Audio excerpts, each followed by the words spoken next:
So Season 2 of Halo Infinite launched a few days ago, and where it sort of, should have maybe been a cause for celebration, considering we've had absolutely no new content since the game launched last year. This season has just been a cause for more concern and frustration as far as I'm concerned. Co-op campaign, it still isn't here, and it's not due until August, and that's not even split screen co-op, that's like online co-op. And the Forge mode, that isn't even due until September at the earliest, and even then, it's only supposed to be a beta. And Season 3 isn't due to start until November of this year, which is, nearly a year after the initial launch of the multiplayer portion of Halo Infinite. And because of that, all of this means that Season 2 is going to be, nearly 6 months long. So, surely that would mean that the content that they've released this season is actually considerable and decent. But unfortunately, that's just not the case, because Season 2 of Halo Infinite, arguably, in my opinion, has put the game in an even worse state than it was before. The two new maps that were introduced, Catalyst and Breaker, they're not exactly great. The new modes that they've introduced, King of the Hill, Last Spartan Standing, I just find them sort of frustrating more than anything. The challenge and XP system, it's still baffling in its execution. That's equally as frustrating as well. And the customization that's on offer is still just not great. It's undesirable. I don't feel like this latest update and this latest season has led us anywhere at all.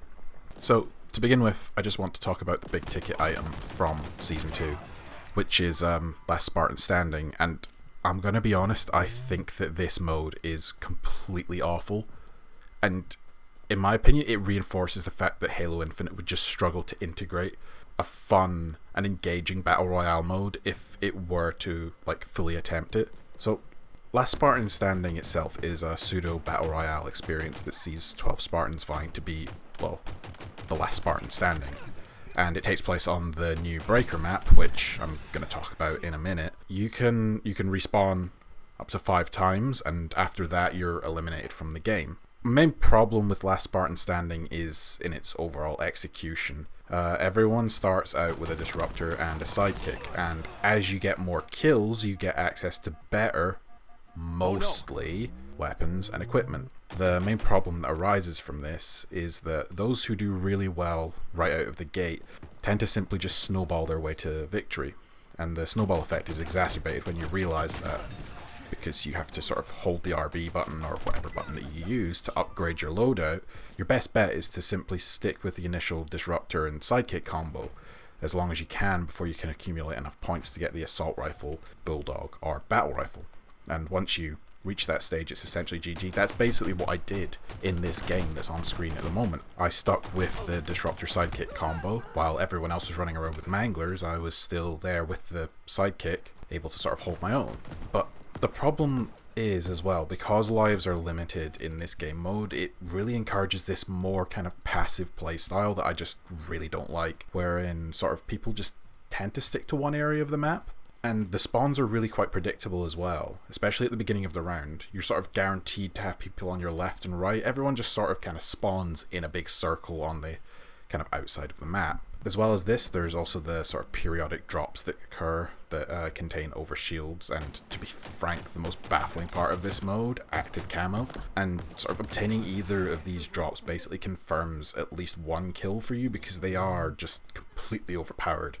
Having a 1v1 fight with someone else only to have someone, just come along in active camo, poach not just the kill you were going for, but then finish off you as well.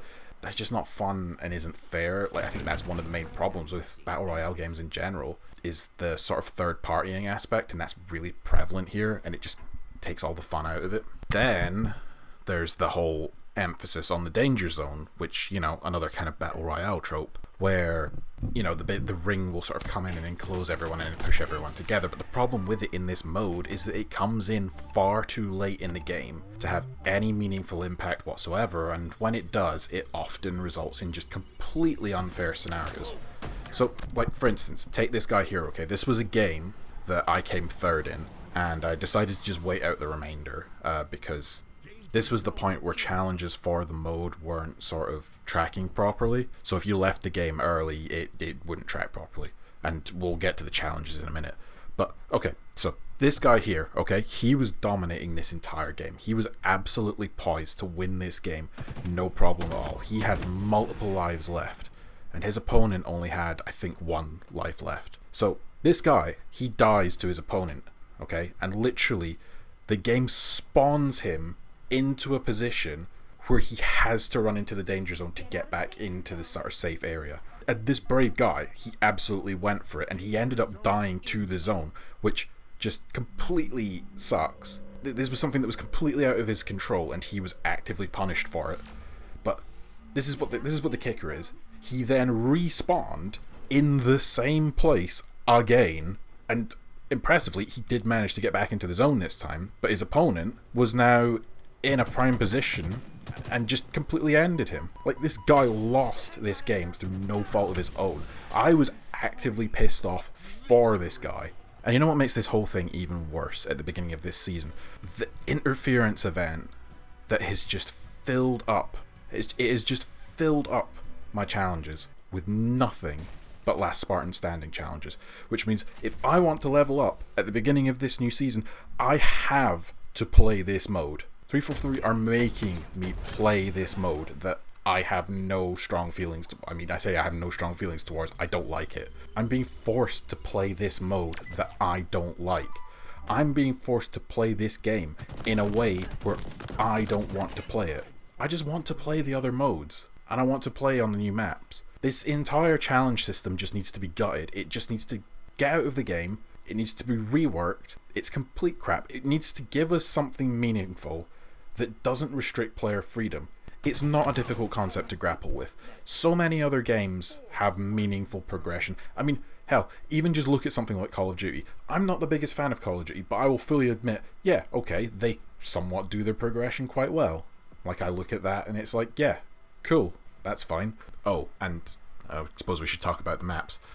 I mean, I'm happy there's another big team battle map in the game, but I'd at least like to be able to play it outside of Last Spartan Standing.